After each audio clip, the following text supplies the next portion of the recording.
Video. Rolling. Video is rolling. Audio is rolling. Audio's good? Alright. Excellent. Oh, what am I doing? I hate my jacket on. I think that we just have to be careful about making loud eating noises. What? the loud eating into the mic noises. Yeah, that's true. That can be tough. I'm kind of a loud eater.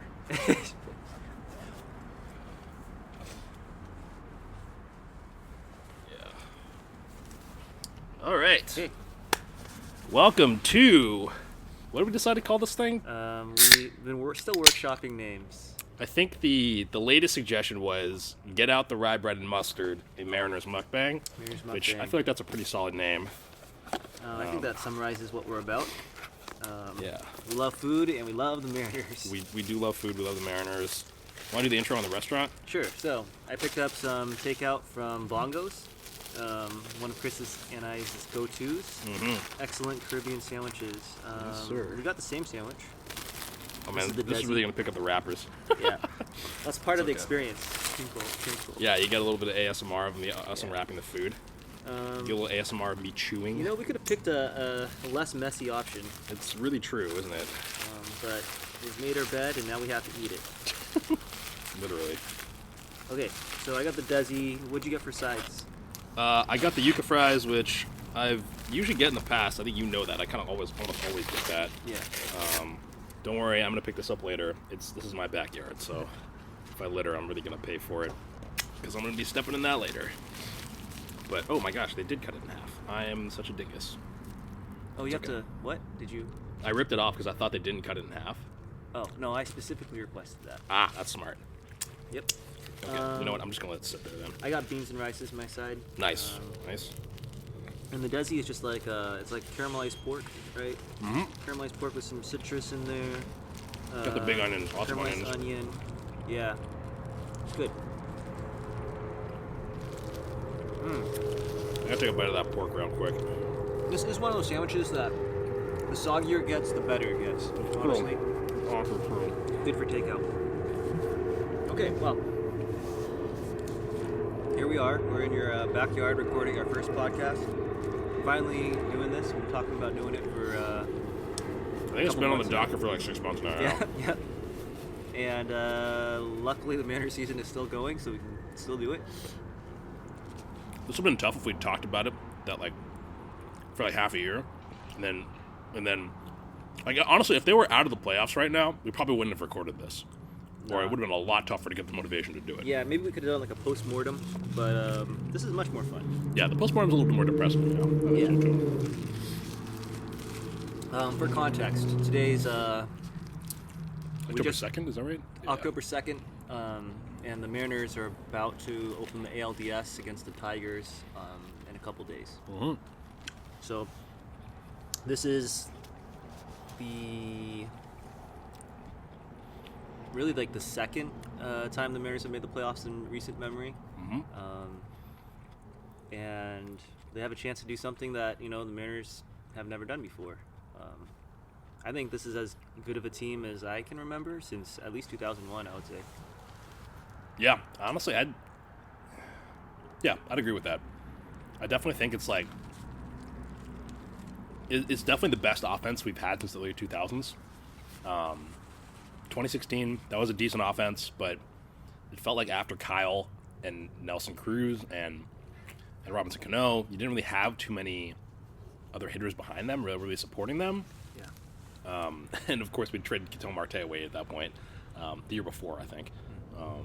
But yeah, I don't know. It feels like the deepest lineup we've had in quite some time. Yeah. Obviously, like I think the bullpen has been stronger in the past for sure. But I mean, I think that's just kind of tough because like the bullpens are just so volatile. You can't really predict how they're going to go. And even the starters have kind of had a down year compared to the last 2-3 years. But the offense is like the strongest it's been in, like we've said, literally 2 decades. So I'm feeling pretty good about that. That's true. Yeah, I mean, like you said, I think we've seen better bullpens, we've seen better starters or better starting rotations. Mm-hmm. But this seems like the most well-rounded team we've had in recent memory, the deepest team we've had in recent memory, and it's hard to not believe in this team when you see the front office like invest, go all out at the deadline, go out and get Josh Naylor, go out and get Gino Suarez, get a reliever. Almost got Jordan Durant. Caleb Ferguson. Oh, Rest in peace, Caleb Ferguson. Yeah. Just said, yeah, maybe, I don't know. Maybe he'll pick it up in the playoffs. You never know. You know, he looked good the first couple outings he had with the team. I think I don't think he's going to get a ton of leverage outings in the postseason, but that second lefty, he's definitely going to get, some reps. So,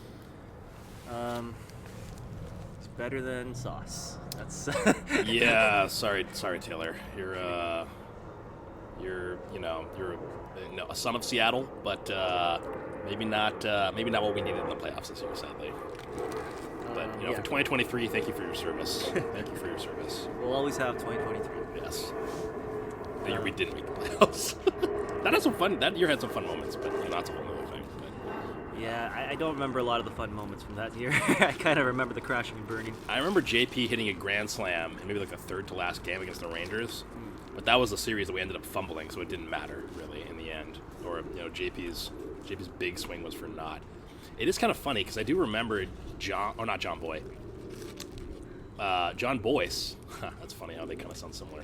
John Boyce did like a little thing where he talked about championship probability added, and how baseball is like one of the worst sports as far as regular season plays have like almost no effect on championship probability added. And JP's it's just really illustrative of this is because like when JP hit that grand slam, apparently that was the biggest swing in championship probability added that any one player had that season, and we didn't even end up making the playoffs, which is kind of funny. So it just added like 1 percentage point, something like that. Who knows? Yeah. Yeah, but anyways. Yeah, JP. I guess retrospective. Yeah, I mean, yes, standout performances. What do you think of like the season as far as like what we've had for surprises, disappointments? I don't know. Man, where to start? I think if I can remember like my impressions of the team going into the season, I think we were all just kind of coping a little bit because we hadn't made any free agency moves. Like our big signing was Jorge and Donovan Solano. Jorge Polanco and Donovan Solano. I remember being so relieved that we got Polanco at that point because everybody else had already signed, right? Like I think like going into free agency, there's a plane overhead, so you may or may not pick this up. I think we'll be okay. There was all the third baseman and first baseman going off of the market. I mean, Alonso signed with the Mets. Who else was the other big free agents? I don't even remember at this point, honestly. Third base, Bregman, right? Oh yeah, Bregman. Bregman went to the Red Sox. The Astros got Christian Walker at first base. Yeah, I'm glad we didn't sign him. Who else? I guess there were pretty slim pickings in the free agency this season, outside of the ones we mentioned. But like, we had clear holes that we didn't really fill, and we were scrambling. We didn't really have a third baseman on the roster. We were asking Jorge Polanco to play third base when he could barely play second base. Yeah, arm is not that strong. Not strong enough. And it was hard to be optimistic about that, and rightfully so. Like, Polanco did not look good at third base, but what we didn't see coming was Ben Williamson kind of keeping us afloat at that spot for a couple of months. Yeah, he kind of tied us over until we got Gino. Yeah, so shout out to Ben Williamson because we drafted him, 2024, 23? It was pretty recent. Yeah, I do know it was pretty recent. He was a college player, right, I think? Yeah. So that was huge. Nobody was really expecting anything from him, and he kind of contributed, at least gave you like a league average third baseman there. And won you a couple games with his glove. That play against Texas where he laid out and stole that hit from Jock Peterson. Oh my God! Yeah. I remember the. You almost felt bad for Jock Peterson because I think he was like in an 0 for 20 or 0 for 30 slump. But it's the Texas Rangers. They're homophobes, and I never feel bad for homophobes. So you can put that on the record. Yeah, honestly, Rangers not my favorite organization. No, same. Honestly, this is a tangent, but I think I hate basically every org in our division except for the A's. The A's, I'm in somewhere between indifferent to I have some indifference to admiration for the A's in terms of how their organization operates, at least from a front office perspective. Obviously, John Fisher is, he is who he is. Unfortunately for A's fans, a greedy scumbag. Yeah, that's right. Yeah. So, That Yeah, team's gonna be scary though. Yeah, no, they are going to be good. If they get some pitching, I mean, they got Rooker, they got Kurtz. Butler, who had a down year, Wilson. Kurtz, Wilson, Kurtz. I'm not going to repeat the nickname. Okay, never mind. You guys can look it up. You guys can look up the Reddit nickname for Nick Kurtz. Jacob Wilson. I mean, he's got a lot of promise as a contact hitter. They just need to, honestly, maybe the biggest issue that they have is that they're in a little league park. It's like really hard. It feels like it's kind of hard for maybe their pitchers to succeed. You know, when they're playing at a minor league ballpark where it's really easy to hit the ball out of the park. There's a reason I targeted A's hitters in my fantasy league. That's not a bad idea. Yeah. Yep. Rooker, Kurtz, Wilson. Dude, if you all drafted three. Caminero, like, oh my god, that would have been crazy. But Yeah, I should have. but going back to just other surprises that we've had. I mean, honestly, obviously Jorge playing defense. Jorge's defense leaves a lot to be desired, and you definitely didn't want him at third base. But I don't think anybody saw like the April and May that Jorge had. Like nobody saw that coming. Yeah. Like I mean, his OPS plus was like, it was like in the 200s for a couple weeks, which is like insane. It was the best stretch of baseball he's ever had in his entire career. You think so? Yeah. I mean, honestly, I think this was his best offensive year. Mm-hmm. I think it was even better than what he had a pretty decent year in 2019. I think this is better than that as far as like OPS plus goes, and obviously that was an inflated home run environment. So even though the counting stats look better that year, I'm not sure that I think that some of that was a mirage from the juice balls that they were operating on, or that they were hitting off of. Yeah, I don't know. So I think Jorge is turned out to be like a really clutch signing for us. Obviously, it was kind of a swing and miss on Donovan Solano. I don't think anybody was expecting a lot out of him, but he was serviceable. I feel like Donovan Solano served the same function as Ben Williams. It was kind of a just tie you over until you get to the next thing. So you get to Josh Naylor. Yeah, exactly. That's fair. I think Donovan Solano got too much hate. He wasn't that bad. Let it be known, Narita is a Donnie Barrels defender for sure. Which I can see it. I think he did get a lot of blame. And I think people were just frustrated when he was like really in the dumps. I mean, I remember he had a couple really good games. I mean, I think he had that series against the Tigers. He had like 1 or 2 home runs or something like that. I don't even remember, but series against the Tigers, had 1 or 2 home runs, had a couple hits against them. I think that was big. I don't know. Yeah, him and Rowdy. Rowdy was kind of like he was like a poor man's Carlos Santana from 2022. It felt like he had some big moments. I mean, he had a couple huge home runs against Toronto. Yeah, that was really big. Which unfortunately, man, Toronto kind of kicked our asses when they came here to Seattle, didn't they? It was kind of tough. It was a tough series. But I mean, other fun surprises. Dom Canzone. Like I don't think anybody saw that coming either. Forgot that guy was alive. Yeah, I mean, if you told me before the season that,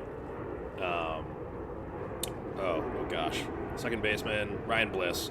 If you told me before the season that Dom Canzone was going to have a better season than Ryan Bliss, I would have been shocked. I would have been absolutely shocked if somebody had told me that before the season. Let's see, what Bliss destroyed his shoulder. Was that even last season though? Or was that? No, that was this spring. That was this spring. Yeah. It was like the same week that Robles got hurt. Oh, that's right. That's why everybody was crashing out. I remember that, yeah. And Rayleigh, Robles, and Bliss all got hurt like in the same week. Yeah. And suddenly our infield was thin, and then our outfield was just like decimated. We got swept by the Giants. Oh yeah, that was a terrible series. It's a dark time. Yeah, I mean, gosh, yeah, you gotta love Robles for hustling and making every single play that he can. Sometimes it comes around to bite you, but I don't think you don't want him to play any differently. That's just his play style, you know. And that's who he is at his most effective. And I mean, it saved our bacon in Houston, 2 weeks ago, so that's pretty big. Yeah, no, I love that high intensity effort, what he brings to the defense and the base paths. Yeah. I mean, other surprises. So yeah, we've had. I mean, Ben was big as far as just kind of, holding down third base for a bit. Ben was big. We had Dom, was also, a really nice surprise offensively. Could still use some improvement on defense and maybe some athleticism. And then, how have we not talked about Cal Raleigh yet? Oh my God, yeah, Cal's like, I mean, maybe that's the funny thing is that like at this point it doesn't even feel like when he hits a home run or he hits like 2 home runs in a game, I'm like, I'm spoiled because I just feel like I'm not even surprised at this point. So maybe that's why I didn't think of him just now, you know? Yeah, just that's Cal. Just Cal being Cal. Yeah, exactly. And it's like we're kind of spoiled that way. I mean, it's the greatest offensive season a catcher's ever had. I mean, Is it the greatest season Mariners ever had? What is the greatest? What's the highest WAR total Mariners had? I want to say that Ichiro had 9.1 B WAR, so baseball reference WAR in 2001. So Okay, you're a B WAR guy. I'm an F WAR guy. I don't remember what Ichiro's F4 was that year. It was probably similar though, honestly. Like, although you want to look it up, I mean, like Cal's got 9 F4. Let me look up Ichiro's F4 from 2000. What are other contenders? Griffey Oh, and no, A-Rod no, sorry. both had some crazy years. If I said 2001 earlier for Ichiro, it was 2004. That was the year that Ichiro really popped off because he had the 262 Yeah. win season. Griffey, I don't think. Oh, you know what? Actually, no, I'm wrong. The best season offensively, or the best season that a position player has ever had for the Mariners, is Alex Rodriguez. A-Rod in 2000, Really? What was it? 10.4. Did he have a 10-win season though in 1996 though too? Was it 96? Hold on, this is Baseball Reference. Ichiro Suzuki Fangraphs. Is that a boomer thing to do when you? All right, are you looking up Fangraphs? I'll read the Baseball Reference ones while you're looking up Fangraphs. for Ichiro? No, What, A-Rod? total or just total. So like Oh. Baseball Reference has like a list. Oh, I don't know how to sort it I don't know how to sort it on Fangraphs. Well, you So try let and me figure just that dig out. up. Let me just dig up what Ichiro did in 2004. So Baseball References single season top 50 leaders, highest WAR by position player of all time for the Mariners. Number 1, Alex Rodriguez in 2000, 10.4. Okay. Number 2, Ken Griffey Jr. 1996, 9.7. Okay. Number 3, in the same year, 96, A-Rod had 9.4 WAR. Okay, that's what I remembered. I thought Yeah. I misremembered that 2000 was better for him. Huh? Then Ichiro in 2004 with 9.2. Mm-hmm. Griffey in 97 with 9.1. Brett Boone 2001, 8.8. Ken Griffey Jr. 1993, 8.8. Number 8, A-Rod 98 with 8.5. Number 9, Ichiro in 2001 with 7.7. And then tied with Robinson Cano in 2016 was Cal Raleigh in 2025. Both had 7.3. So tied There for we the go. 10th highest Baseball Reference, Baseball WAR, or B-WAR total. All respect to Robinson Cano, but yeah, you definitely take Cal's this year over Robbie's in 2016. But I know like B-WAR doesn't... It is doesn't a lot include lower, framing right? stats. Yeah. So what did you just say that Cal had? 7 point. 7.3. Yeah. So he has 9.1 F4. Wow. So So that's I'm betting he's a lot higher in the F-WAR totals. yeah. Okay. He's got 9.1 F4 because the framing metrics just are huge. Yeah. Also, my phone's about to die, so you might have to start looking up everything for me. But you know, that's okay. I think I remember generally speaking, I think I remember the stats better than you do. Just toot my own horn. But You got a good memory for that. But Narita knows ball better than me, definitely. So, yeah. I don't know. That was our original podcast name. The ball knowers. The ball knowers. The ball knowers. I forgot I guess I That didn't didn't write take that off. one down. Yeah. Get out the rye bread and mustard. Do we trust? Should eat another yuca fry. Oh yeah. Also got the yuca fries. You gotta try the yuca fries from Bongos. They're really really good. Yeah. Get the yuca fries from Bongos. And you gotta make sure that, I mean, they should put it in the box. They'll put the garlic aioli in the box, but make sure it's in there. Make sure it's in there. All right, I'm trying to figure out how to look this up on Fangraphs. Top seasons. Top seasons.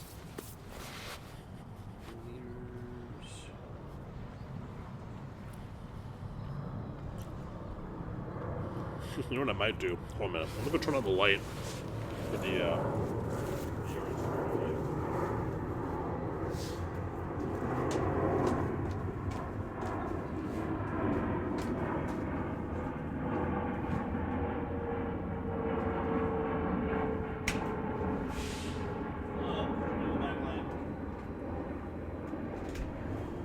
Nice. Last a little more daylight.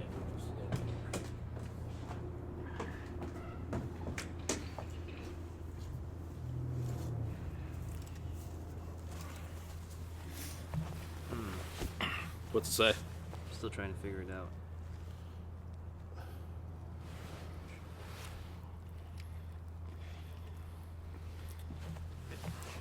Must be a registered user to view more than 10 years of data. Ah. There's got to be somebody must have made a list somewhere. Online. Paywalled. Yeah. Paywalled. That's why you can't look it up like just like Googling. But somebody must have made a list at some point. But it's beyond my abilities right now. I would have to find it. But I'm willing to bet he's a lot higher than 10 on favorites.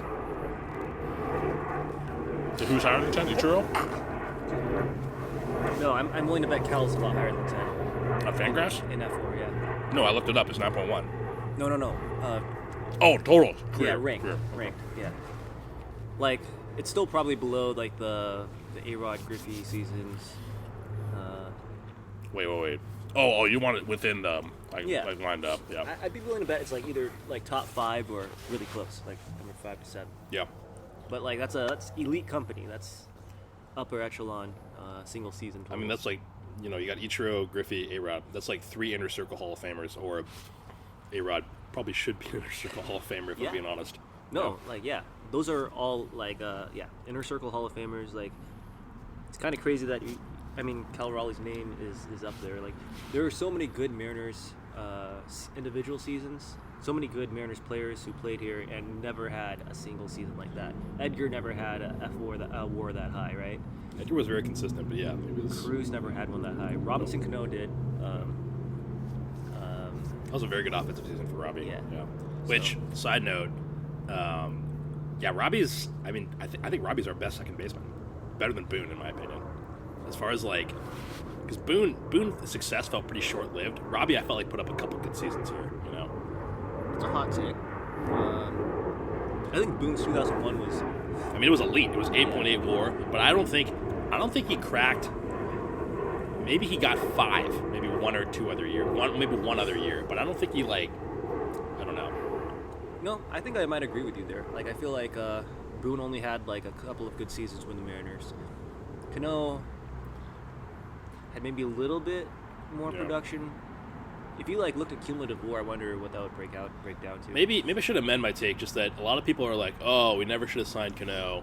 Like he would never felt like a Mariner. He would never hustled the first base. Which I'm like, okay, maybe all those things are true, or maybe those things are true that he felt like a mercenary and he didn't hustle the first base, but that contract was absolutely worth it. Oh yeah, 100% worth it. Yeah, I think you do that. You sign that contract again in a heartbeat. The crazy thing is they didn't even like you make those contracts, you sign those contracts, and as a team, like when you sign that, the back end, you're not going to get the back end. It's fine. Yeah, the back end is going to be bad, and you're just paying for the front end.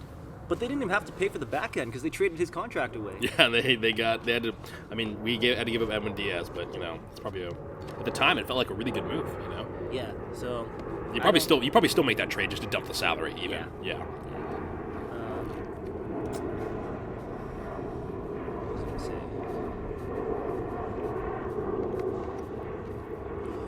I think maybe the one advantage that Boone has over Cano there is as good as Cano was, never made it to the playoffs.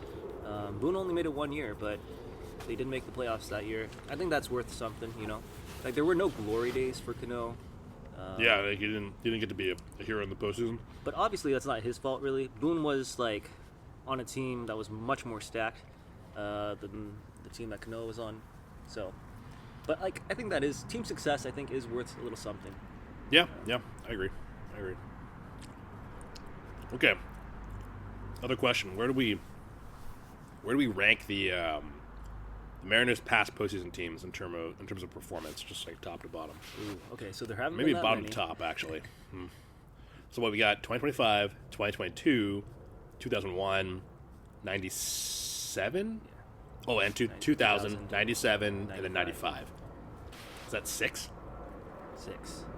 Oh, that's right. Now we've got more playoff appearances than burst testicles. Yep. Good stuff. Got to cross that off the milestones. That's huge. That's huge. I remember Chunk sent me that Instagram reel. It hurts a little different when fans of opposing team bases send you memes about. Wait, Chunk's not a Mariners fan? I mean, he is, but he's an A's fan. Oh, okay. Gotcha. Yeah. First and foremost. Yeah, the fact that that's like a known. That fact is widely known amongst not Mariners fans, that does kind of hurt. Yeah. Or it hurts a little less now that we've got 6 playoff appearances. Not anymore. Yeah. Yeah. So, what was I gonna, okay, yeah. So I think offensively, let's see, 2000. If I had to take a guess, I would say that our 2022 season was probably the worst offense that we probably put to the postseason. That roster was not very good. I mean, honestly, it's interesting because I looked at our regular season stats. We had a 108 OPS plus over the course of that whole season, so we were above league average. Okay. When it came to offense. What's this year? This year we're 113. Okay. Yeah. Right. So we were above league average on offense in 2022, but yeah, it just, I don't know. It felt like we didn't have that many reliable hitters. It was Julio, it was Cal, it was Gino, it was sometimes Ty. You know, JP kind of had that was kind of before he had a really good season in 2023. He didn't feel quite as reliable. So I'd say that's probably the worst offense that we've taken in the postseason. That might be, although that bullpen, that might be up there with like some of the best. Like that might be 1A or 1B in terms of best bullpens we've taken in the postseason. If I had to take a guess. They had like the three-headed monster of like Seawald. They had Seawald, they had Munoz, they had Brash. Yeah. Which is like, that's absolutely huge. And then you had guys on like, I think you had Sadler too. Casey Sadler. You had Will Vest. I think Will Vest was on the team at that point still. Who else? Penn Matthew Murphy. Boyd. Penn Murphy had some great performances. Matthew Boyd, before they turned Boyd into a starter, man, wouldn't have been great if we'd figured that out, right? That bullpen was really good, really really good, much better than this year's, I would say. I agree with you. A lot deeper. Yeah. We didn't talk about like surprises on like the negative side. Oh yeah. Remember we were all talking about Gregory Santos. Ooh yeah. I guess I kind of forgot that he existed actually. 0 strikeouts on the year. Does he really? 0 strikeouts. Was that the over-under? Wait, what was the over-under that we were talking about? The under was 1/2 of a strikeout. Was that it? That was the Oh, over-under. no. That was after he went down with the injury. So for context in the chat, Gregory Santos gets hurt. Narita proposes an over-under, just like trying to guess what's going to happen the rest of the season. When did he get hurt? Like April. This is in April. So Gregory Santos gets hurt in April. Narita messages our Mariners chat, and he's like, okay, is Gregory Santos going to get more than half a strikeout or less than half a strikeout the rest of the season? And yeah, the under hit. Man, I was such a fan of that trade when it happened, and it's been Who'd we give up for that? We didn't give up a lot. I don't remember who it was. I don't think it was a lot. I think we gave up like a back end of our top 10 prospect, maybe. Yeah. No, I mean, it felt like a really good idea just because, ground ball machine, guy that was locked down for the White Sox, and that hasn't quite panned out. I wonder how much time is left on his contract. He could still be He's got another year at least. maybe a useful piece in our bullpen next year. Who knows? But yeah, 2022, that was a really good year for our bullpen. Side note, another really good year for our bullpen. This is like, I don't know why I remember this or where this is coming from, but 2014, I'll always remember that bullpen because that bullpen was elite. Was that the year they were like on the cover of Sports Illustrated? Were they? Did that curse us? I have no idea. But that was our first year with Robinson Cano. First year with Robbie Cano. We had, who did we have in the bullpen? We had Fernando Rodney. We had Tom Wilhelmsen. I'm trying to remember who else was in that bullpen. I can't remember who else other than that. Might have been, oh, crud. We had, oh no, we traded back for this guy. Misovic? Was it? No, not Misovic. Something else, somebody else. But anyways, that bullpen was really good. I read something that basically that bullpen collectively performed like Cy Young, Clayton Kershaw. Wow. Which is like insane. Like they had, I think they had a similar FIP, similar ERA plus, that kind of stuff, to Clayton Kershaw, which is absolutely nuts. That was a good bullpen. It's a really good bullpen. Our offense, coincidentally, just like 2022, also sucked that year.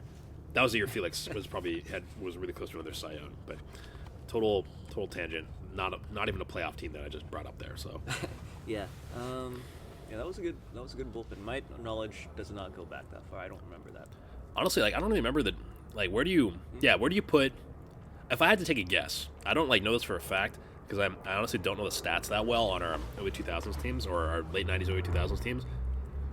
I'm betting 2022 was 1A or 1B, and then the other one, 1A or 1B, for bullpens has got to be 2001, don't you think? Bullpens? Right? I mean, Arthur Rhodes, you had Kazuhiro Sasaki. Norm Charlton, Sasaki. Yeah. I'm trying to remember who the other guys were there. Jeff, oh crap, what's his last name? Jeff Nelson. He was a reliever, right? Yeah. Yeah. Yeah, that was a pretty strong bullpen.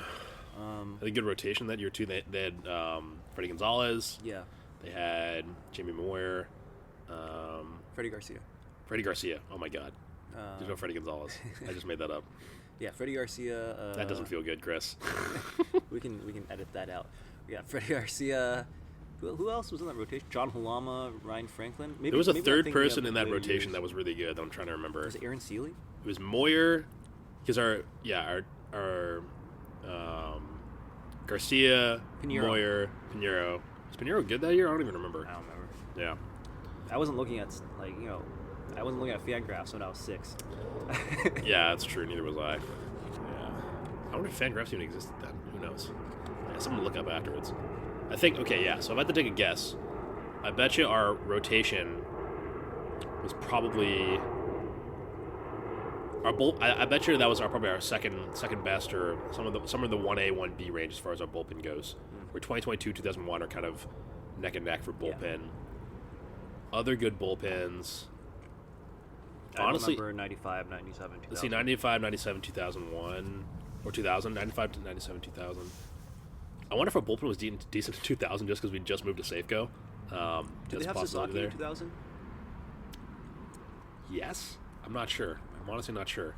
I know they're from... The bullpen in 95 is terrible. Yeah. From so reputation, bad. the bullpen in 95 was supposed to be pretty bad. Because it was they were like... playing in the Kingdom. Yeah, no, it was not a pitcher's park. Which makes what Randy was doing even more impressive. Imagine the alternate reality when we never traded Randy. Who did we trade him for, anyways? Did we trade? Was it a trade? It was not a free agent signing, right? I think it was a trade. We traded him to the Diamondbacks. Who did we trade him for? Yeah, because he would have been coming into Safeco at the time. Yeah, that's a better pitching environment than Moyer, Arizona. Yeah. And he won Garcia, how many Cy Youngs in Moyer, Arizona? Didn't he win 3 in a row? Randy. Yeah. I think he had 3 in a row, and I mean his peak was in Arizona. I mean I think he was putting up 9-10 wins pretty regularly in Arizona. Wins above replacement. Yeah. So. Yeah. Okay. So we talked about bullpens. I'm gonna go ahead and guess that. 2001, 2022 probably our 2 best, and then the other 4.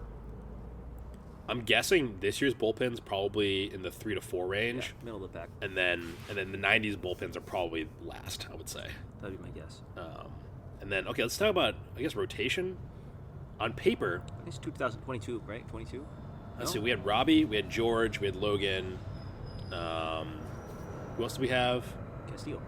Oh, Castillo. Jeez. Man. Castillo was really good. My memory is so terrible sometimes. That, start he had in Toronto? Yeah, that was utter dominance. I mean, you know, even if Marte turns out to be a really good player for the Reds, I think you're still happy about that trade. Really still happy about that trade. I think a huge part of that trade, a huge benefit of that trade is just having that veteran leadership to kind of help the younger starters kind of grow. Steady the ship, be the rock, as it were. Yeah, exactly. I mean, that was obviously that was the first postseason team I got to watch live, really on TV. But that was a dominating performance. They didn't. I mean, I want to say that they didn't get somebody to second base until the 7th inning, which is insane. Yeah, it just really set the tone from the start. Really set the tone, and then you got to hand the ball off to Munoz, which is that was that. I mean, I remember Castillo and Munoz. In the inning that Munoz relieved Castillo, you go from Castillo throwing 101 or 100 to Munoz throwing 102 with a 92-mile-an-hour slider, and it's it was game over, So that's huge. I think the rotation, best rotations. 2001's got to be up there, right? I mean, you had Moyer. They had a really deep rotation. And Moyer, you had Garcia. Honestly, I'm gonna say something controversial. I think on paper, this year's rotation's got the highest ceiling. Maybe that's not even controversial, actually. That's a pretty normal take, I'd say, actually. I agree with that. I think they haven't lived up to it, but they haven't looked like that this year. I mean, the 2025 versions of Gilbert, Kirby. I mean, Miller wasn't on the 2022 team, and Wu wasn't on the 2022 team. Yeah. So Gilbert's better than he was back then. Kirby's better than he was back then, in theory. Now you have Wu Now you have Miller. Miller's probably not going to start in the postseason, but Castillo's regressed a little just Yeah. from aging, but it's like, I think you still like Castillo in the postseason just because he's a veteran presence. So, yeah. yeah. I agree. I think that's a smart take. I think 2025 has the highest ceiling, and I'd feel better about the 2025 starting rotation than the 2022 one, even though the 2022 one was really good. Yeah. I think 2001, I think I would take 2025 over 2001 too. really.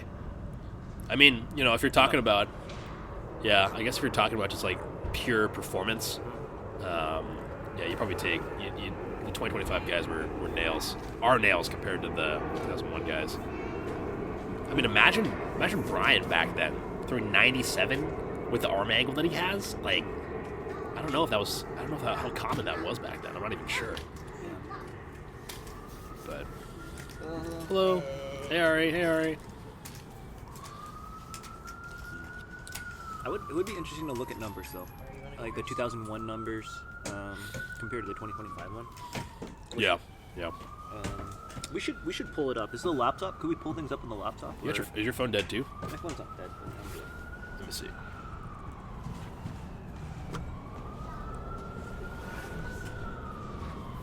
Okay, we're gonna use fan graphs. You're gonna use Fangraphs? Yeah, Okay. unless they paywall me again. 2001 Mariners. Okay. Pitching. Oh, wait, Gray, can you leave the light on? I'll turn it off later. Thank you. All right, I'm looking up the 2001 team. On Fangraphs? Yeah.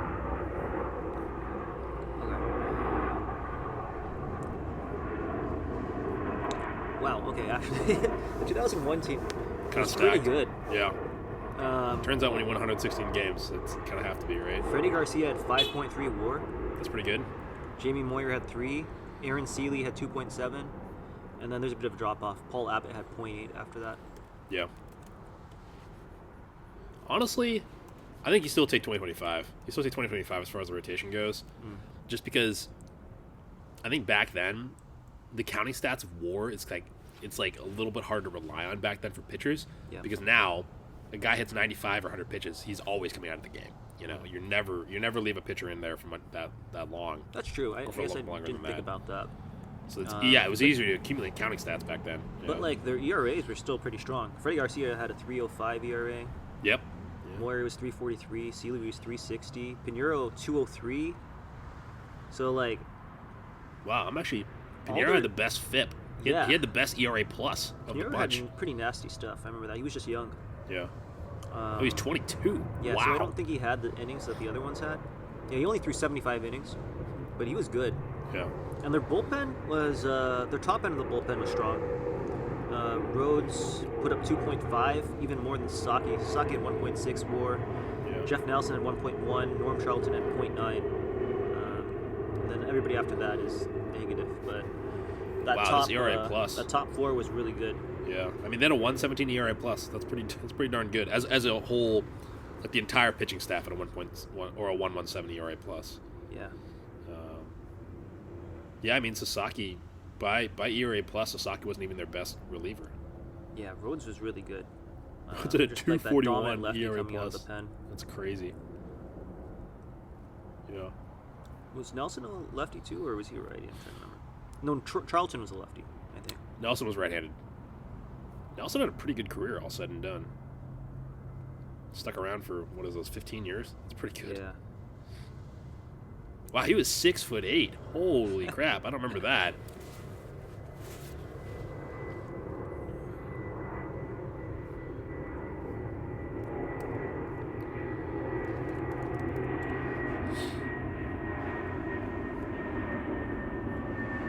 Mariners. Let's go look at 2001 Mariners.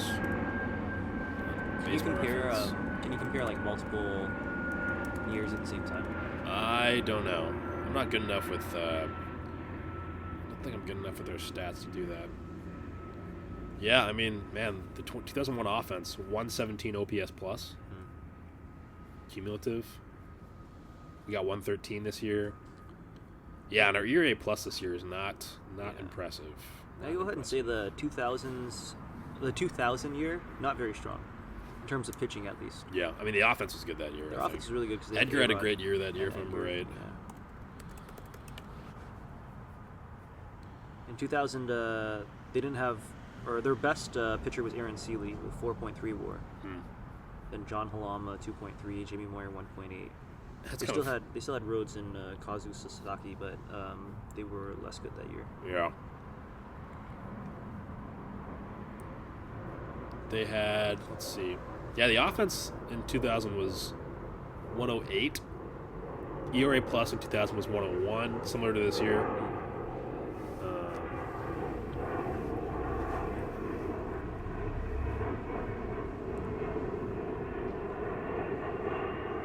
Yeah, it's kind of funny. 2001, 117 for both ERA plus and OPS plus.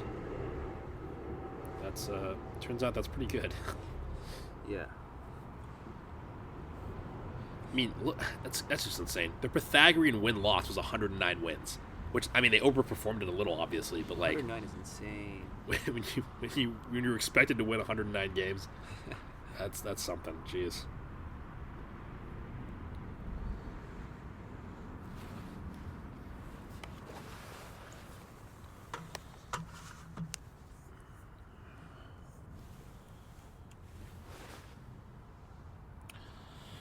What else we got? Highlights and lowlights. Highlights and lowlights. A lot of highs, you know? Yeah, absolutely. I mean, honestly, it feels like I think that even 2023 and 2024 had some really great in-season moments. Yeah. Like Cade Marlowe hitting a grand slam to ruin Ohtani's day in August of 2023. That was something. I'll never forget that, I don't think. Savannah Banana, Cade Marlowe. He was a Savannah Banana? He was. He Whoa. played one season for them, I think. Did not know that. But I think he played on the version of Savannah Bananas that was actually the competitive team, not just like the Oh, okay. the kind of performance art team, performing arts Savannah Banana team. But yeah, I mean, the fact that we have a Savannah Banana that hit a grand slam in the 9th inning, it wasn't off Ohtani. Who was it off? It was off the Angels closer at the time. Was it Jansen? It was not Jansen. It was the guy before Jansen. I can't remember what his name was, but that was insane. That was just insane. That was a good moment. I mean, and then we also had JP hitting that grand slam that year in 2023 against the Rangers. JP's best offensive season of his career, 2023. I'll never forget that. It felt like every time we needed a big hit, JP came through that year. It was insane. Yeah. And he hit 19 home runs, which JP has not. He had 12, 13 this year, maybe 12. Driveline JP. Driveline JP, yeah. I mean, people over the years have always been like, oh, we could have signed Seager or I mean, heck, even people were talking about. I mean, I don't think anybody was like really serious about wanting to sign Correa, but like, you know, if we'd signed him, it's like eventually we would have stopped complaining probably. But it's like the fact that JP is like, I mean, Trevor Story, like everybody was like at the time, people were like, we should try to sign Trevor Story. Yeah, because I remember there was that one off season where there was Story was a free agent. And I think Trey Seager Turner. was too. Was it Trey Turner? Yeah. Trey Turner and Corey Seager were all free agents the same year. They had Dansby Swanson one year too. Dansby Swanson. Yeah. And we passed on all of them, stuck with JP, and it's really paid off. Like, it's absolutely paid off. You don't think so? I mean, production-wise, I'd rather have one of those other guys. Yeah, but the Trey value Turner. that we're getting out of JP for his contract, for what we're paying him, what do we have him for? We got him for like, it was like 6 for 60 or 6 for 70 or something like that. Yeah, Just but like- like, I don't know. He's putting up what, like 2 WAR? He's got more than 2 this year. More than 2? He's got like 3.5, Okay, maybe. not bad. Yeah. But Trey Turner's having like a borderline MVP season. Is he? I didn't actually notice that. Corey Seager, Yeah. I could be wrong. Corey Seager like has been hurt all year, but when he plays, he's really, really good. He's He like one of hit the best so many hitters in home the runs league. against us. Yeah. Um, I just think that JP has. I think he's exceeded expectations as far as what I would say when we signed him. to that extension. Yeah. I think it's exceeded expectations, and I think, like, yeah, obviously, okay, yeah, you want Trey Turner, you want Corey Seager, but like, I feel happy that we signed him over like Trevor Story, over Swanson. Like, I feel good about that, you know. Obviously, yeah, Trey and Seager are kind of different calibers of players, but then the problem is, yeah, you got to pay him like that, you know. Yeah. I don't know what Seager's pulling in. It's probably like 30 a year, you know. He's making a lot. And JP's getting paid, like, I want to say somewhere between like the 8 to 12 range, I think. So. Yeah. Yeah. I mean, I think it's one thing to say that now, but like last year he was real bad. Yeah, he was struggling last year. He was also hurt. I mean, he had that oblique issue, right? So. And like even now, like there are times this year where JP just looks cooked. His range is really limited. His defense is bad. Defense is not good. Range is really limited. I mean, I still think he comes through at the plate. That's the one thing, right? He comes through at the plate. Like, he's consistently really, really clutch with runners on. Yeah, I mean, that Grand Slam against Houston. The Grand Slam against Houston on, what's the last game of the series? That was insane. And he has done it consistently enough for long enough where I really feel like it's not just luck. Like, I think he's got the mentality for it. Yeah, like, he doesn't shrink under the pressure. And I think his ability to just kind of, like, clutch up and, like, just slap one into left field when he needs to, or drive something down the line when he needs to, take a walk. Feels like he consistently has the right approach to keep the line moving at the very least. Keep the line moving or do some serious damage, you know? Yeah, he's a gamer. Yeah. Yeah, a lot of clutch hits for JP over the years. I mean, the weird bloop double against the Blue Jays in 2022. 2022. The bloop double, game 2 of the Wild Card Series. That was a hit that tied it up. We were down 9-6 with 2 outs. Was that the one where the center fielder hit? Yes. It was Springer playing center field, and then Bo Bichette tried to go out and make the play from shortstop. Yeah, they ran into each other. Probably Bichette's fault, honestly. And then, like, everybody scored. Yeah. But that was like, I mean, I don't know if that you could put that on JP, but it feels like, you know, he put the ball in play, you know? And it was I think he swung on the first pitch, which is really funny because right before that at bat, like as JP was walking up to the batter's box, Rick Riz said something like, "Oh, you know, JP is just going to grind out in that bat. He's so good at making the pitcher work." And then was it Jordan Romano? It was one of the Blue Jays high leverage guys. First Romano. Pitch, yeah. Romano throws a first pitch, and then JP just drops into center field. Yeah. Clutch hits. The Grand Slam against Texas, 2023. The Grand Slam this year against Houston. Moment after moment. Yeah. He had a walk-off home run earlier in the year. And also against Texas. It was a 2-run home run. Dom Canzone was up before him. We were down like 3-2, I think, right? Your memory is way better than mine. We were down 3-2, going to the 9th inning. Dom comes up to the plate. Hard hit single in the right field.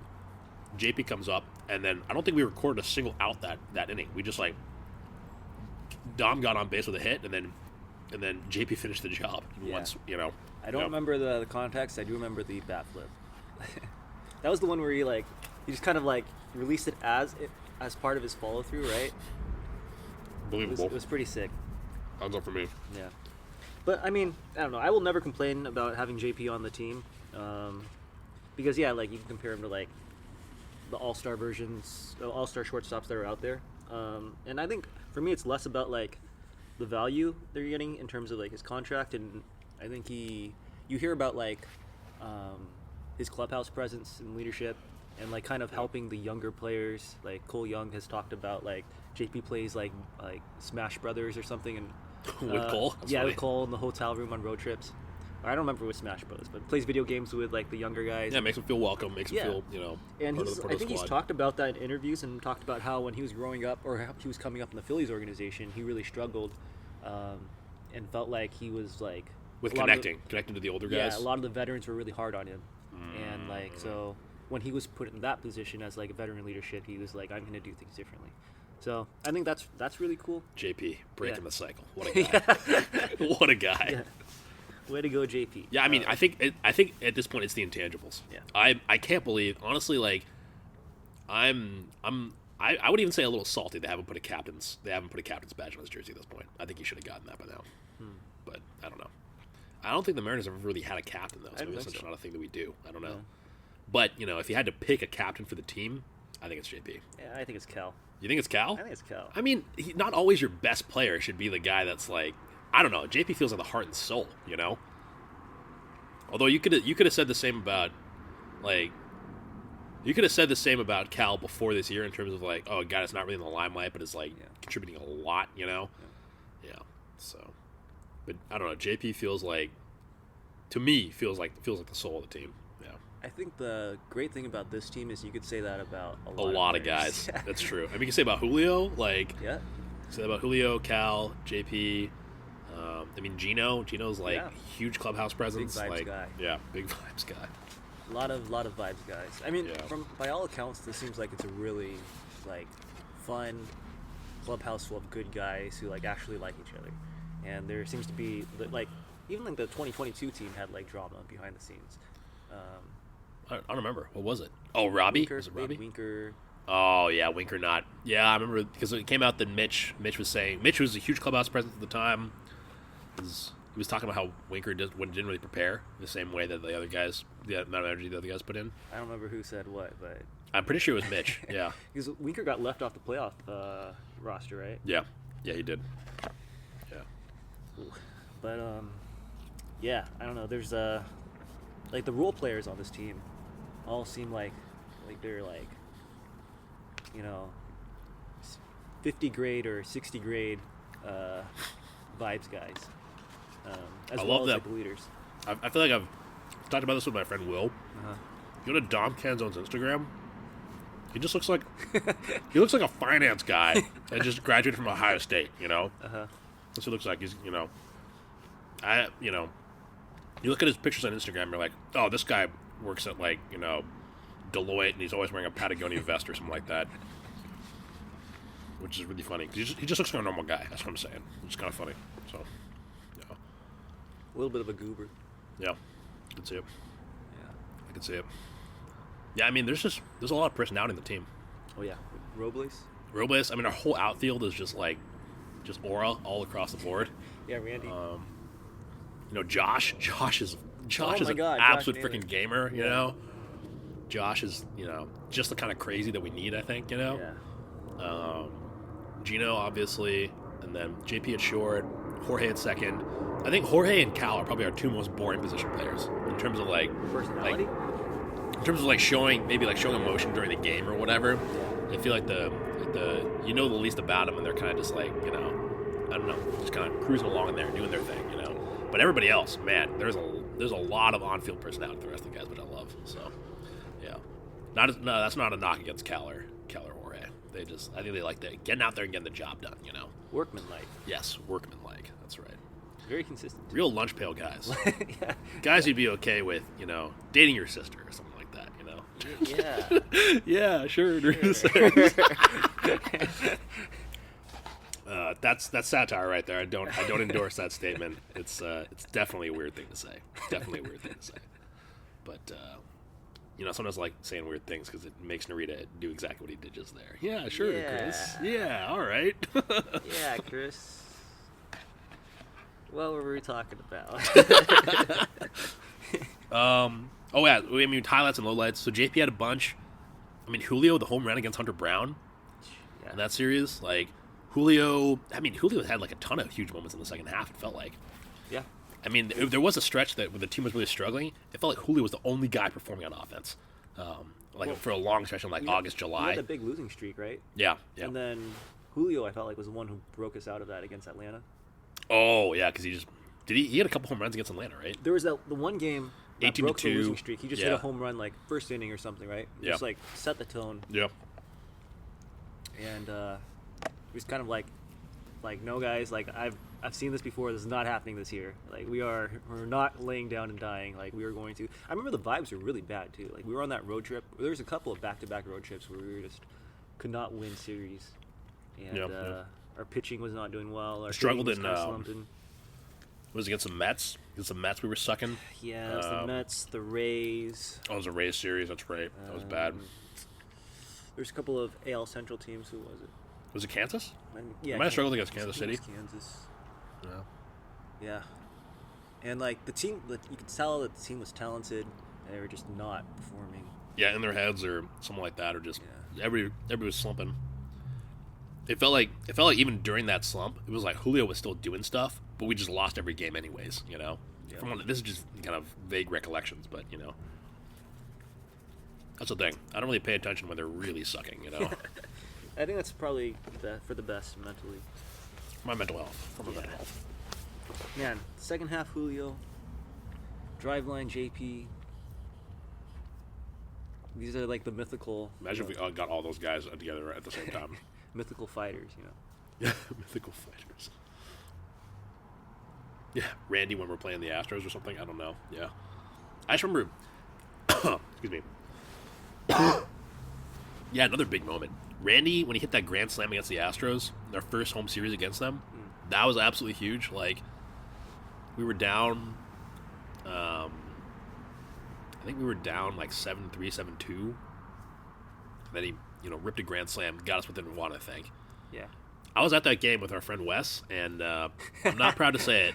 I think Wes and I were having not a great day, both of us. Like, not just with regards to baseball, we just weren't having a great day in general. And so we left the game early. I think we heard the cheering when Randy smacked that one out of the park. So kind of funny. But well, it's a funny memory. You can laugh about it now. yeah, that's true. And they won the game, so what am I really complaining about? Yeah, maybe That's a big moment. Yeah. Maybe that was the energy they needed. They saw you guys leaving the park. They're like, we're gonna prove them wrong. Yeah. But yeah, I mean, Randy's had kind of a quiet last couple months, but it can get kind of lost. But he really kind of carried. He and Polanco kind of carried the team. The first half, he was crushing it. Yeah. Randy was so solid. Maybe like, first we were 2/3 of the talking season. about him. Yeah. I mean, he made the All-Star team. Yeah. Yep. Like, people were mad that Julio made the All-Star team over Randy, which I didn't agree with. I thought Julio was doing enough defensively that he deserved that All-Star. Yeah, Randy's not the defender that Julio is. Yeah. Good defender, not the defender that Julio is, though. Yeah, but Randy was really solid, and I think don't let that be forgotten. If we can get playoff Randy, Oh, yeah. playoff Randy, 2020 add that to the Randy, mythical fighters. 2020 playoff Randy. Oh, my goodness. Yeah.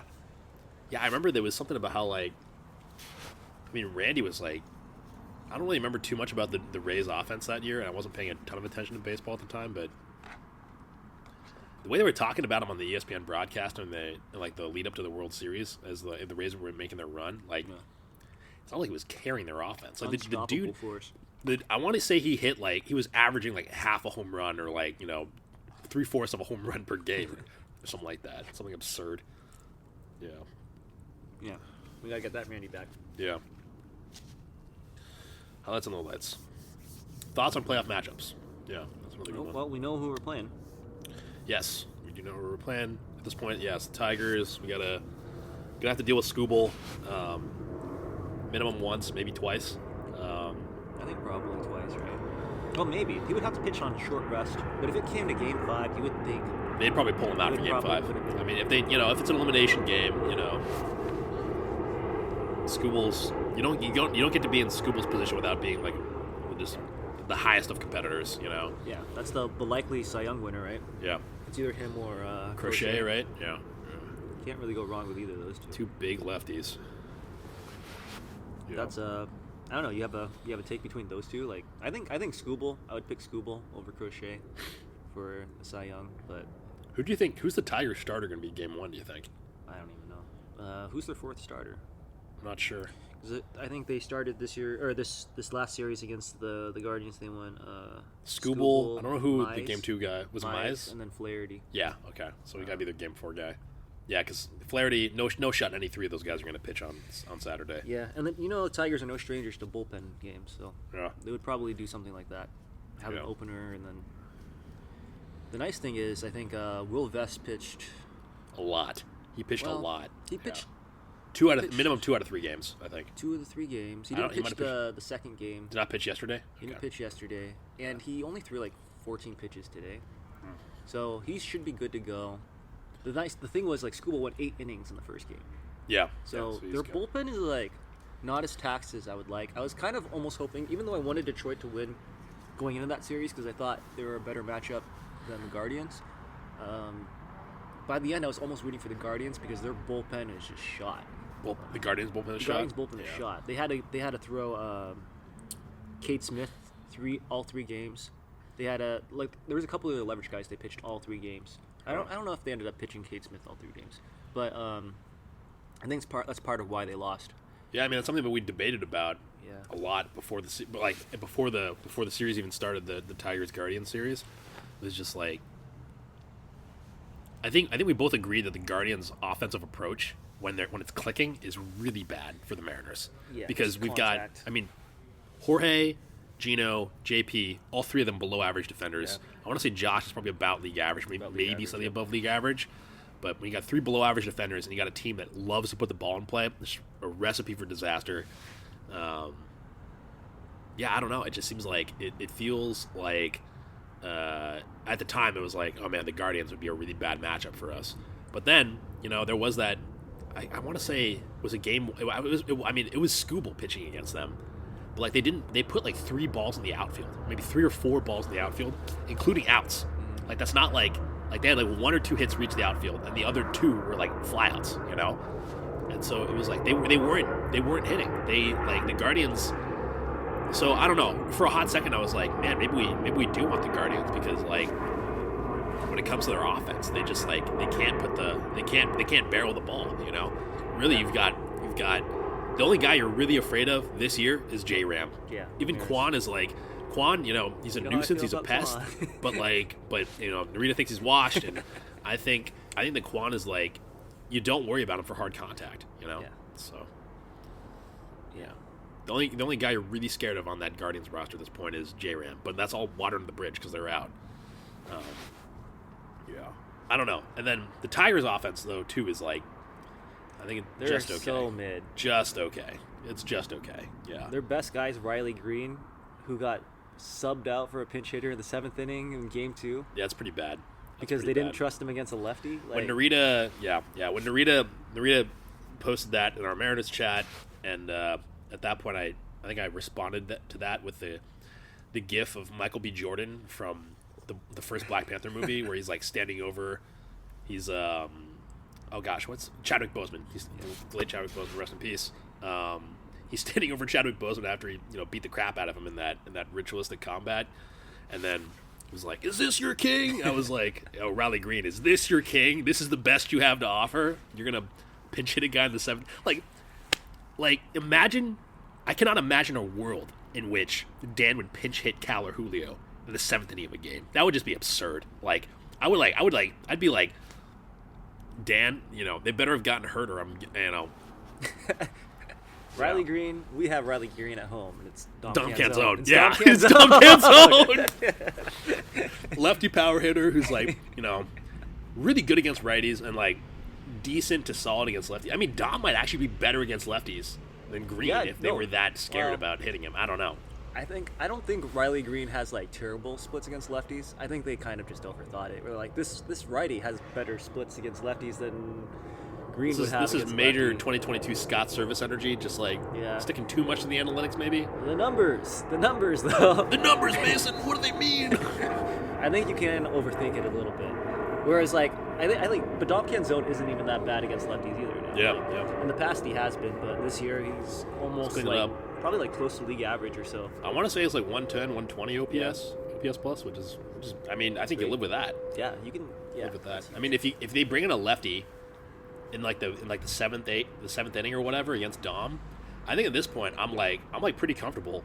Just I'd rather have him than Garver, because if they put in another pitcher who's right-handed in like the 9th inning and then Dom comes around to hit again, you'd rather have Dom in that situation than Garver, I was kind of thinking about this today a little bit, in the sense that, like, I think this is the best offense, like, starting lineup we've had in a long time, but I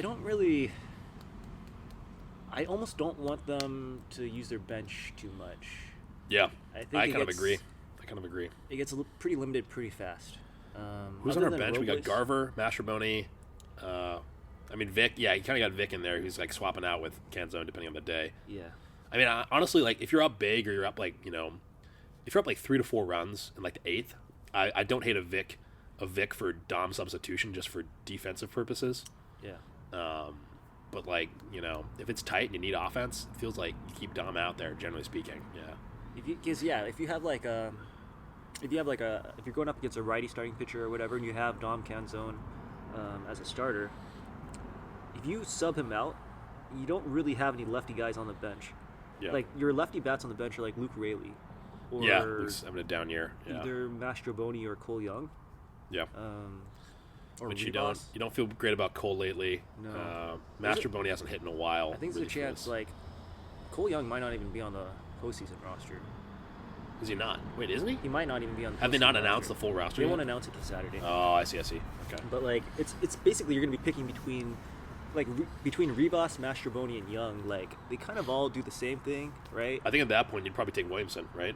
Or Williamson. Yeah, those four. Like I think you take Williamson because he can play third base. Like, don't you think? yeah, you don't have a backup for Gino. I mean, I guess Mastroboni can play third base too. Actually, Yeah. maybe you feel better about Williamson's defense though. But Definitely. Definitely. I mean, I think Rivas will make the postseason roster, just because he has the versatility. He can play short. He's the only guy who can play short. that you kind of need that. You need a backup shortstop in case JP gets hurt or something. And he's like been hitting decently. I still think Leo.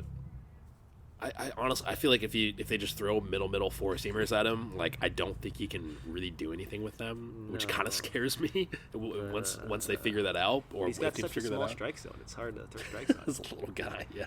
You know. I think I heard I don't want to say old timer, but I heard like maybe somebody who's been watching baseball for a while would be like, and this is at a game. I'm like sitting in like the 300 level or whatever, and there's somebody behind me who's like, "Oh yeah, little Leo Rivas, who was 150 pounds soaking wet. He had a walk-off home run like a couple weeks ago. Absolutely huge moments." Which Leo did do that, and it was fucking crazy. But it's just like that's not his game. I know that's not really his game, but I thought it was a funny interaction. I'm not saying that they thought that was a consistent thing that he could do, but I just thought it was really funny the way he's 150 pounds soaking wet. Gosh. Yeah, what a turn of phrase. Yeah, so I don't know, postseason matchups. Yeah, I think you feel decent about the Tigers. I think you're maybe a little scared about their bullpen. I feel pretty confident about the Tigers. I think you feel pretty good about facing their offense. The only real questions are: is their bullpen going to be dialed up, and are you going to be able to at least get 2 runs off of school? Who in their bullpen really scares you? I mean, Vest is like, I don't know. Okay, I guess I'm just saying that they're rested. You said it yourself that they're rested. They're not as taxed as the Guardians bullpen was. I don't know. I mean, you got Vest. You got It's a who are the bunch other of guys? cast-offs. Wait, who's the guy that just throws changeups? I don't even remember. Oh shoot, I forget. You know what I'm talking about? Yeah, he pitched today. I don't Okay. remember his name. But like, there's like the Mariners cast-offs. They got Will Vest. They got. I mean, Paul you'd Sewell, still like to have Will they this got season. Rafael Montero. You would still love to have Will this season. Yeah. Yeah, I mean, honestly, Will Vest would be. Where would he slot in our bullpen? I mean, he'd be like your red-handed version of Gabe Spire. Probably be like our 7th, 8th guy, Yeah. or 7th, 8th inning guy, Setup guy. I think he's. I mean, it seems like he's having a better season than Brash. Yeah. Brash kind of scares me, like you said. His command is just a little bit off. Yeah, command's off. But yeah, I think you feel good about facing the Tigers' offense. You feel generally good about facing the rotation, with the exception of Skubal. Except for Skubal. Which I know they're succeeding against him this year. That doesn't mean anything. I don't trust that. That doesn't No. mean anything. Everybody's like, "Oh yeah, we've beat him like 3 times or whatever." That doesn't mean shit because No. like the guy is elite. It's the postseason. Anything can happen. Yeah. The regular season means nothing at this point, and it's just I don't know. It's it gets me grinds my gears when I see people post that. I'm like, come on, guys, we know better than this. You should know better than this. No, I think probably yeah. I would favor the Tigers to win the game that Skubal starts, and I'd favor the Mariners to win every other game. Yeah, I feel it. For Skubal, for the game that we're going to face Skubal, probably game 2, I feel like if you knock him out in 6 innings and you can get 2 runs off of him, I think you feel pretty good about that. Oh yeah, 100%. 2 runs in 6 innings, you feel great about that against Skubal. Yeah. Would take that in a heartbeat. Yeah. I mean, think get more, you love it, but man, that guy is not to be messed with. Yeah. The one thing that's giving me a lot of concern is how quiet they're being about Brian Wu. Yeah, you think he could be hurt? I saw the interview where they were talking to Brian Wu. He didn't. It's hard to tell because like he's not saying anything, but you tried to like read his like body language, Yeah. kind of the vibe he's giving off. See if he looks a little stiff on that shoulder. I don't know. He didn't By the give way me a he's lot of standing. confidence. Yeah. It's not great. You know what Peter would say? You gotta send him to one of the elders in Chinatown. They'll fix him up real quick. Oh yeah. Get that massage. Yeah. Get the massage done. Somebody probably stick some needles in him. You know. Yep. I don't know. I think. Brian game 3 was the idea. I mean, I guess there's not a huge difference between game 3 or game 4, right? Like they're both on the road. Yeah. If you need to give him an extra day, sure. But we need him to pitch for one of those days. Like if we don't get Brian in the LDS, you feel like it's a toss up at that point. And I think we still got the edge. I think it gets a lot closer though. Because then, like, if you're throwing Bryce Miller or you don't feel good about someone Bryce on short rest, you do not feel good about Bryce feel great about that. in game 4. Yeah, game 3, game 4. Yeah. If we can just get Brian Wu, even if he only throws like 4 innings, you know, like, yeah, that'd be big. Brian's really taking the leap. Really taking the leap. Yeah. I mean, he's throwing a much higher volume than he was last year, and he's still performing just as well. Yeah. Put up like 175 innings or something like that this year. Something like that. Yeah. Led the team. 128 ERA plus. Really good. Really good. And just really pushing the limits of what we thought was possible for him. Yeah, I mean, you thought he was gonna be a really injury-prone guy, and knock on some. Do I have wood? Knock on some leaves over there. Who would have thought that, of all the 5 starting pitchers for the Mariners, Brian would be our lockdown guy. The lockdown guy. Him and Castillo were the only ones to. I think, did Castillo miss a start? He might not have missed a start, which is insane. I don't think he did. No. But Brian Wu was nails all the way up until the end there. Yeah. So, really kind of carried us, because we needed it. Like with Kirby missing the first month. Logan was hurt too, wasn't he? Logan missing a lot of time. Yeah. Bryce missing most of the season. Yeah. All right. Maybe last topic. What do you think? Sure. Bullpen or not bullpen? Game 1 starter. Probably between Luis or Logan. I mean, you could argue for Kirby even, like you said, right? I think this is a fascinating conversation because, like, you can make an argument for any one of the 4. Like, if Brian's healthy, really good his last start. Yeah, he dominated against Houston. the Dodgers. Was it against the Dodgers? Dodgers, I don't remember that. I don't remember the start against the Dodgers. No. I was at the game. He struck out 10, I think. That's pretty big. Yeah, it was the Dodgers. I mean, it was the Dodgers without the Betts was not starting that game. Otani was in the game though. Otani was there, right? Was there, yeah. He gave up a run or 2 though, right? Didn't he? I think he gave up might have been 2, a run or 2. But the stuff must have been good if he's racking up strikeouts like that. So I think I read somewhere that he started using Brian's 2-seamer grip. Interesting. Okay. And I think the knock on Kirby has always been that he can't get whiffs. 2-seamer's working for him. If he can start getting whiffs, that's kind of game changer. Yep. I mean, he had our best starting pitcher performance against Houston. Yeah. I mean, Brian looked excellent there too, and so did Logan. But I think Brian went 5 innings, so I think George had the one up on him because he went 6. Yeah. And then Logan did give up a run in his 6 innings. So it really does look like Kirby's peaking at the right time. I think the one hang up I have is just I don't really trust him mentally. He's shown he can have those blow-up starts where he something goes wrong for him. Maybe there's an error or something, or he walks a guy, and you can see the visual frustration. Yeah. And it just starts to snowball. It's grinding to a halt. You can kind of see the momentum slowing down. And I feel every single time you see that, more often than not, it starts to go downhill and you can't reel it back in. That kind of scares me. So a lot of trouble kind of getting back into the game. Yeah. I think I would probably almost prefer Gilbert over him, just for that reason. Or Castillo. Gilbert or Castillo. Yeah, no, I agree. I think the game 1 starter at this point has got to be with Brian probably hurt and not pitching game 1. It's got to be Logan or Castillo. Yeah. And honestly, my personal bias is Logan, just because I think right now, from a pure talent and stuff perspective, Logan's got that edge over Castillo. I could see the argument for having George game 2 though.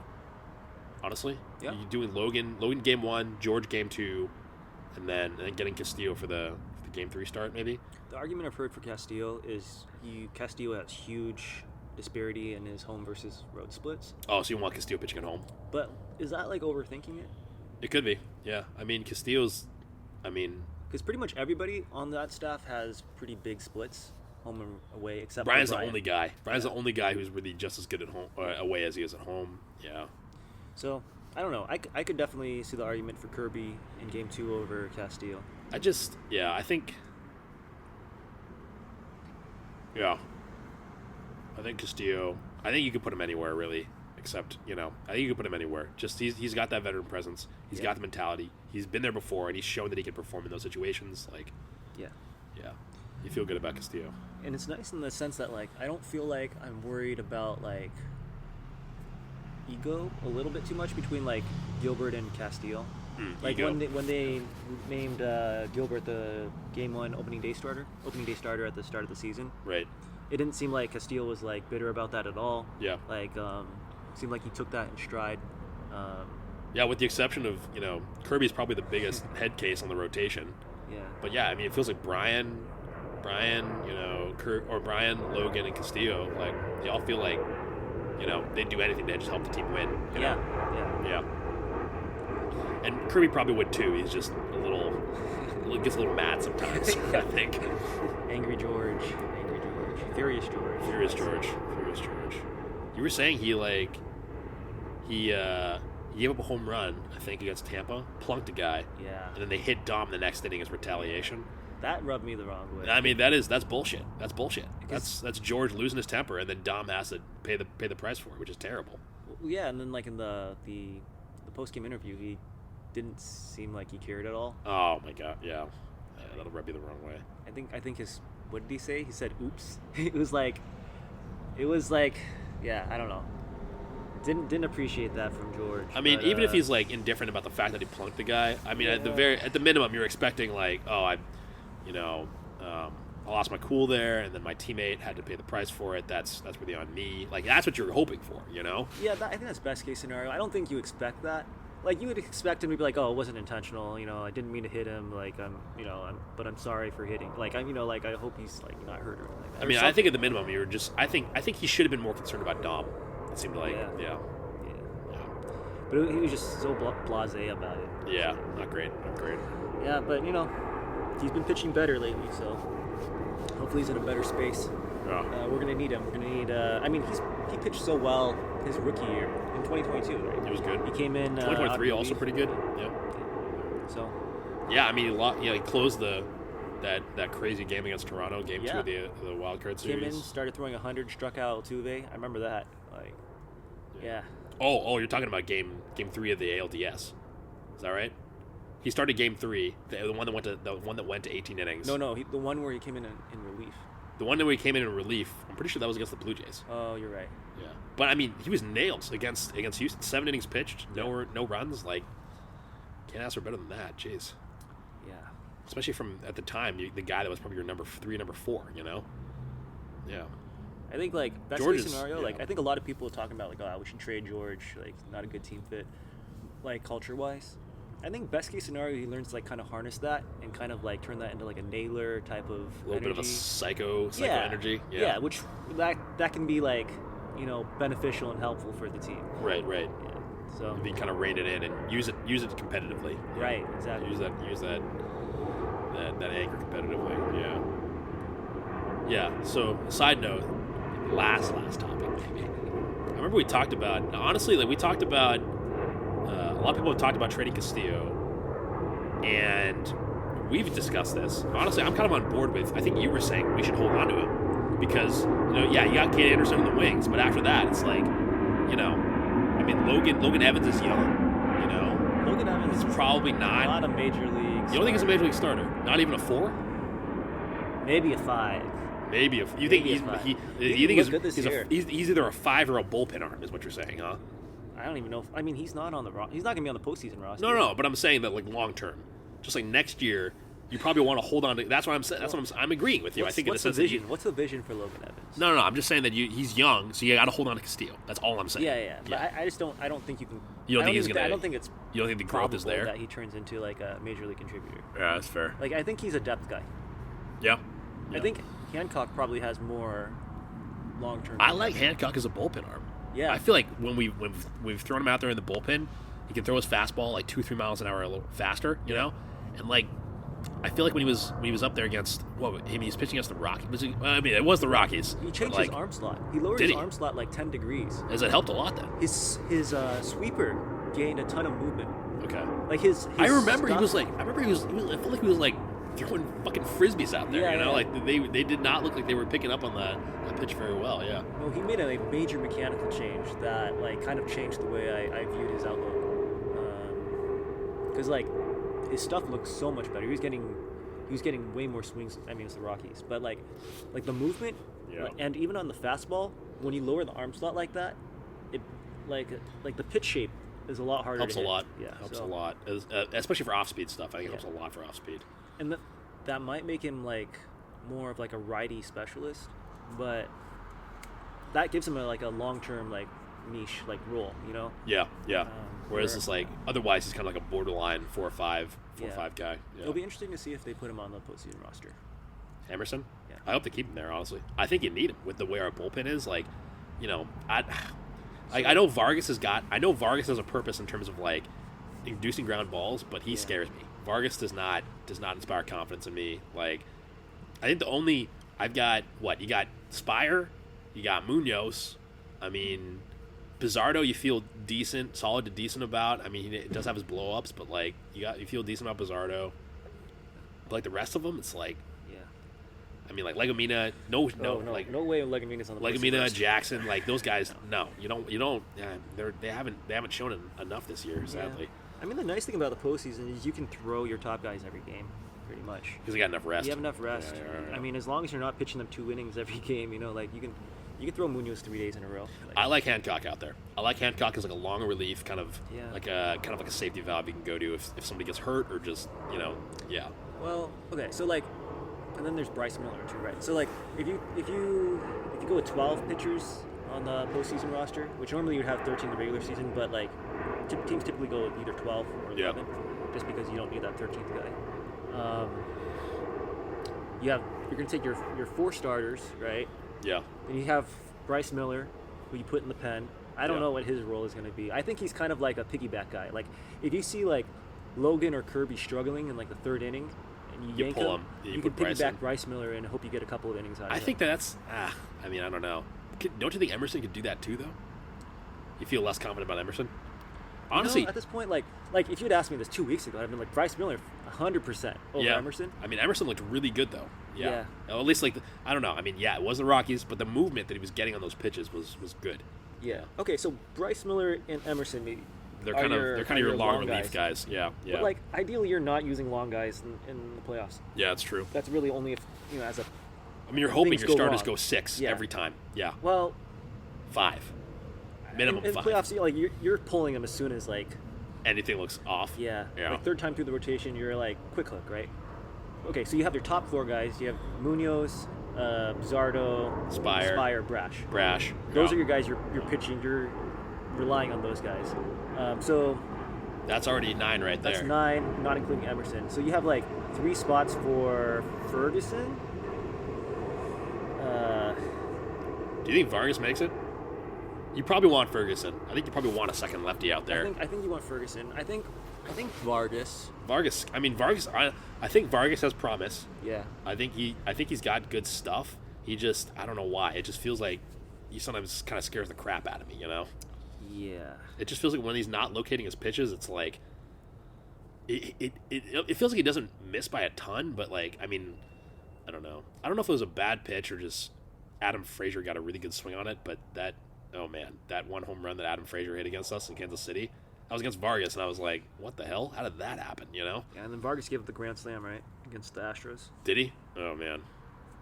Wait, when was that? It was the... was that Game 2 of the Astro series? That was Game 2. Yes. Yes, it was against... The one did where Correa? No, it was a Pena. I think it was Correa. Correa. One of those Astro shortstops. Yeah, one of those guys. Yeah. Those 6'1", 6'2" athletic specimens who are really good at punching us right in our souls. Yep. Oh, Pena. I'll never forget him hitting that home run against us in 2022 in the ALDS. Okay, so Killed my soul. so, Sorry, so keep hold on. going. So the 5 starters, Got our 5 starters. top 4 guys, locks. So that's Yeah. 9, and then you add 2 or 3. So then you have like Ferguson. Say Ferguson's your 10th guy. Ferguson's your 10th. Then at that point, you got either Hancock or Vargas. Or Vargas, or both.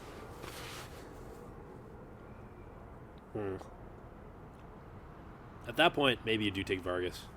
Because Emerson, what Emerson does, I mean, he's a right-handed relief arm at that point who, he's got pretty good movement on some of his breaking stuff. But just at that point, I mean, I think I don't know. Vargas' stuff is better, yeah, but his control can be kind of. his command is a little iffy. Yeah, but at that point, I think you probably take Vargas at that point because when you have other right-handed arms that can do the same thing, Bizardo, Munoz, yeah.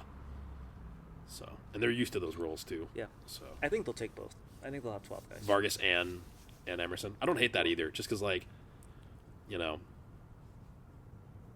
Emerson looked good. Why not? Yeah, and there's a great chance that they probably won't even use 2 of the guys in the entire series, right? Yeah, I mean Emerson and Vargas might never even see the field, right? Yeah. Right. But if you take an extra bat, there's a good chance they're never going to see the field either. So. Yeah, I mean everything tightens up. It's the postseason, so yeah. All right, I think we went way over there. Well, It's currently 7:51, but good luck editing this down. To yeah, 15 no, minutes. I'll do my best. Yeah, so that's our first episode of Get Out the Rye Bread and Mustard, Mariners Mukbang. We barely talked about the food, but Oh, yeah, food review. How is your bongos, real good, Bongos? This real was, good. I gotta get back to that sandwich at some point, but it's kind of hard to talk and eat at the same time. 60 grade sandwich? 60 grade sandwich. 60 grade sandwich. Yeah. I'd say 50 grade rice and beans. I put it 60 for both the sandwich and the yuca fries. Nice. Yeah, I think honestly at this point I'd probably take bongos over Paseo? and Un Bien in a way. Un Bien. Yeah. I mean, I think if it's the 9th inning, you definitely want bongos. So I think you definitely want bongos. High trust factor. Yes, high trust factor. I think Paseo is your 3rd tier. I think he's your kind of your bullpen depth piece. Oh, okay. Yeah. It's your Paseo's kind of the 3rd tier. long relief. Un Bien, I can see Un Bien as the leverage guy. Yeah. Why not? Yeah. Yeah. 8th inning guy. Yeah. So. Tying it back. Yeah. Anyways, yeah, good episode, and we'll. I don't know if I can say we'll see you next week, but we'll see you at some point. Bye bye. Let's see if camera ran out of battery halfway through. Nope, we're good. Nice. It did kill the first battery, so I'm glad I put both of them in there. Nice. Oh, you can just stack them. Yeah, I put 2 batteries in. Oh, let's see. Well, because that's why I stuck the grip back on. Yeah, so this thing had 2 batteries. So that's why I stuck it back on there. Yeah, I kind of gave up halfway through my sandwich. It was getting too messy. Yeah, I was like, this is gonna be too hard for me to eat, and Can't talk. we go yell at All right. Michael, are you in your room? Okay, we're coming back in. That's all. Yes. Okay, now we should just kind of bring everything down and bring it back out of here. Man, I wonder what my camera's. I wonder what the footage looked like near the end there. It got really dark. Got real dark. All right. Overall, I think we learned a lot in that first podcast. Yeah.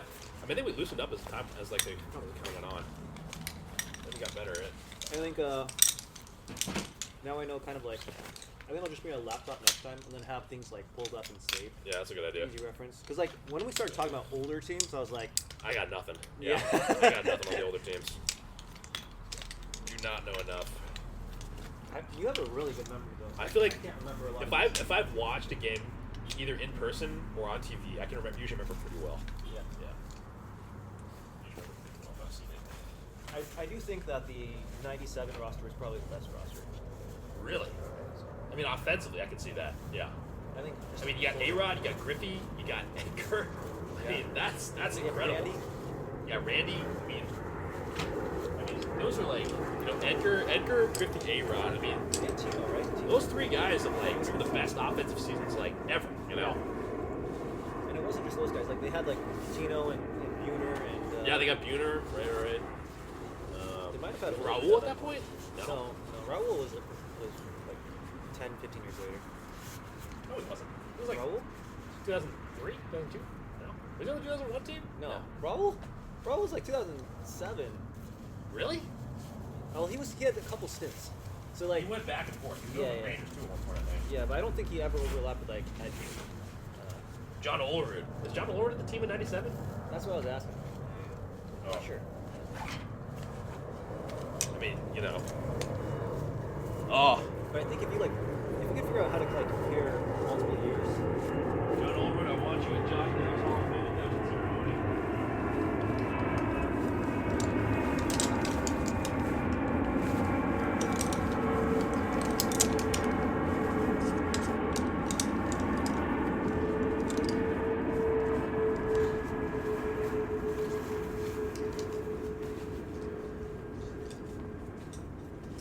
We should watch some of the footage real quick. I'm struggling to get this back. It's okay. Watch what? We should watch some of the footage really quick. Oh yeah. Oh, I forgot to turn the mic off. It's still going. Oh,